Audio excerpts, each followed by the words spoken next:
This is how Gwi-Ma takes over, is because he wants to feed into the guilt, he wants to feed into the sorrow, he wants to feed the evilness of somebody, or even the shame. It doesn't even have to be evil.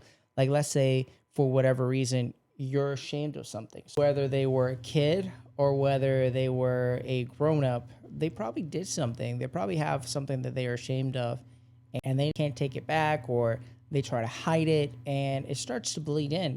It's like a little seed. You take these things and you put it inside, and you shelter it, and you're thinking that by keeping it inside and not talking to anybody, it's actually helping you and it's preventing you. But little do you realize that those little things, those little secrets, start spreading and spreading and spreading. And before you know, it can affect the way that you think. It can affect the way that you react to people. It can make you angry. It can make you jealous. It can make you resentful. In Spanish, raíces de amargura, it's hatred.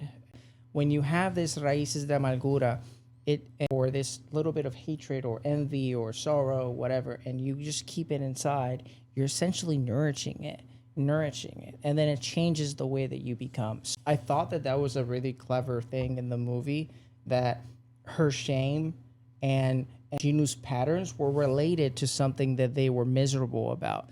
You'll be surprised how many people in today's world, adults or kids, you can find a lot of adults, the way that they move their lives, or they shape their lives, or they turn out to be when they're adults, is probably because somewhere in their life they either took a decision, or they were ashamed of something, or they did something, or something happened to them, and they use that and they put it in here thinking, I'm going to guard this emotion, thinking that that's the best way to deal with it.